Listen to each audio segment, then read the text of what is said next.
lá, vamos continuar seguindo a nossa progressão aqui, vamos começar a tratar com desvios de condicionais, né? Trabalhar com aquelas alternativas que o código pode seguir.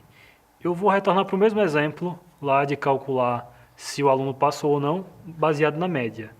Então vamos lá, primeiro eu vou declarar a minha variável média, como a gente tinha feito antes, e eu vou receber ela, né? Então primeiro eu vou mandar o computador mostrar para o usuário o que ele tem que fazer, então entre parênteses aqui, e entre aspas porque é um texto. Então vamos lá, escreva, insira a sua média.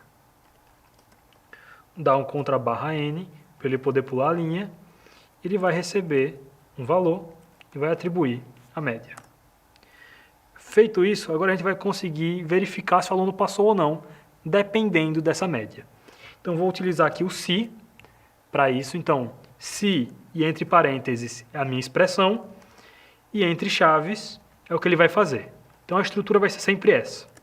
Então dentro de um se a gente vai ter essa expressão daqui, que vai ficar entre os parênteses, e se essa expressão for verdadeira, ele vai rodar o código que está entre chaves. Então, se nesse caso a minha média for maior do que 7, o que é que vai acontecer? Eu vou mandar ele escrever,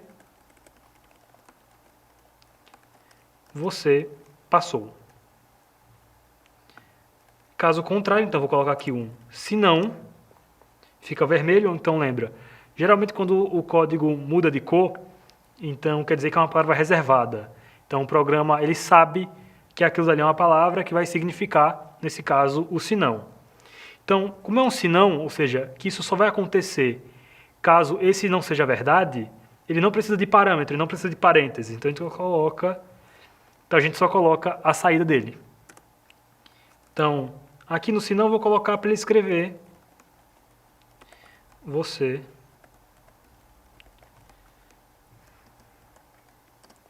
não passou. Agora, feito isso, vamos rodar o código para testar.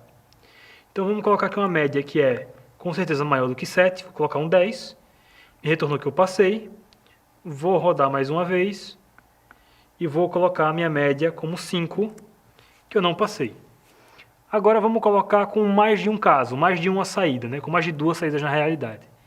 Então a gente tem, se a minha média for maior do que 7, eu vou trocar aquele mesmo exemplo, vou colocar se a minha média for igual a 10.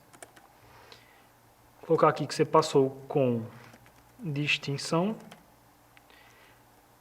Aqui, depois do se não, eu vou colocar um se não se, que ele vai ser um intermediário. Então, se a nossa primeira verificação for falsa, ele vai para a minha segunda verificação. Se todas as outras verificações forem falsas, ele vai para o se não. Então, vou colocar aqui um se não se. Como ele também tem um se, ele precisa de um parâmetro, que é qual? Nesse caso, se a minha média for maior ou igual a 7. Ele vai escrever